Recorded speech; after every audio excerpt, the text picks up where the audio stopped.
Hello बच्चों, let's read the question. Question says a stone falls freely such that the distance covered by it in the last second of its motion is equal to the distance covered by it in the first 5 seconds. It remained in air for 4 options given here. We just have to talk about the solution. So बच्चों solution में हम सबसे पहले बात करेंगे की concept की. तो ध्यान रखिएगा, अगर हम डिस्प्लेसमेंट टाइम और इनिशियल वेलोसिटी में रिलेशन निकालते हैं तो वो आता है सेकेंड इक्वेशन ऑफ मोशन से, that is U T plus half A T square. अब यहां से अगर हम बात करें तो सारे केस में अगर हम बात करें तो u की वैल्यू जो होगी वो 0 होगी. जब कोई भी ऑब्जेक्ट जो है स्टार्ट करना शुरू किया है तो रेस्ट से शुरू किया है तो s इज इक्वल टू क्या आ जाएगा बच्चों, हाफ ए टी स्क्वायर के बराबर. अब कोई भी फ्री फॉल हो रहा है तो वहां पे a की वैल्यू जो होगी वो ग्रेविटेशनल एक्सीलरेशन लग रहा होगा. यानी कि अगर मैं बात करूं तो s इज इक्वल टू क्या मिल जाएगा, हाफ जी टी स्क्वायर. यानी g की वैल्यू क्या रखेंगे हम, 10 इंटू टाइम की वैल्यू जो है 5 सेकेंड तक वो चला है तो 5 सेकेंड के लिए अगर हम देखें तो क्या मिल जाएगा बच्चों, यहाँ से आपको मिल जाएगा 5 का स्क्वायर, ये आपको मिल जाएगा 125 मीटर. यानी कि इन 5 सेकेंड मैं लिख देता हूं, इन 5 सेकेंड डिस्प्लेसमेंट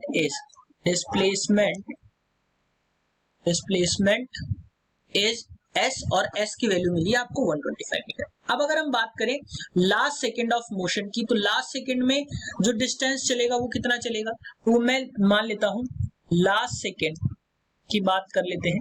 लास्ट सेकेंड में हमने मान लिया डिस्टेंस जो चलेगा, डिस्प्लेसमेंट जो चलेगा वो s डैश होगा और s डैश जो होगा वो क्या होगा, टोटल टाइम में चला हुआ डिस्टेंस माइनस इससे पहले चले हुए डिस्टेंस के बराबर. यानी ये लास्ट सेकंड है तो एस टी माइनस 1 के बराबर. अब अगर हम वैल्यूज को यहाँ पे पुट करें, नेक्स्ट स्लाइड में इसको देखते हैं, तो s डैश यानी कि लास्ट सेकंड के लिए आपको क्या मिल जाएगा बच्चों, s टोटल टाइम की बात करें U T plus half G T square के बराबर मिल जाएगा, माइनस एस टी माइनस 1 की अगर हम बात करें तो U T minus 1 plus half G T minus 1 का होल स्क्वायर.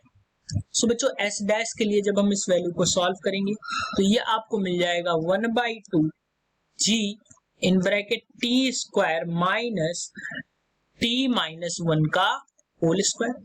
बच्चों यहां से जब हम एस डैश के लिए हम सॉल्व करेंगे तो एस डैश की वैल्यू जो आपको मिलेगी वो मिलेगी half g in bracket 2t minus 1. Square को खोलेंगे तो टी स्क्वायर से टी स्क्वायर वैल्यू जो है कट जाएगी. लेकिन अब क्वेश्चन के अकॉर्डिंग क्या है कि यही एस डैश जो 6 सेकेंड में चला है वो 5 सेकेंड के बराबर है, यानी s के बराबर है.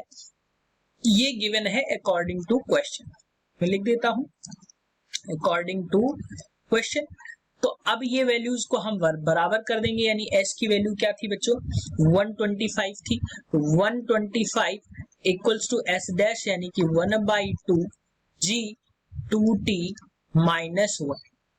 बच्चों यहां से हम सॉल्व करेंगे तो ये आ जाएगा 125 इक्वल्स टू 125 यहाँ पे लिख देता हूं अकॉर्डिंग, और इधर की अगर हम बात करें तो 125 इक्वल्स टू मिलेगा आपको इक्वल्स टू 1/2 g की वैल्यू रखेंगे 10 और ये 2t माइनस 1.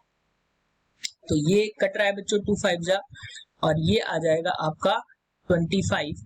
सो बच्चों यहां से अगर हम देखें तो 2t इक्वल्स टू जो मिल जाएगा 2t इक्वल्स टू मिल जाएगा आपको 26, तो t इज इक्वल्स टू मिल जाएगा 13 सेकेंड. यानी कि t की वैल्यू जो आपकी आई क्वेश्चन के अकॉर्डिंग हम देखें तो t की वैल्यू यानी जो टाइम की वैल्यू आई वो कितनी आई बच्चों, 13 सेकेंड. सो अगर हम ऑप्शंस की बात करें तो ऑप्शन जो है वो आपका option 2 that is remained in air for 13 seconds. This is the correct answer. Hope you understood it well. Best of luck.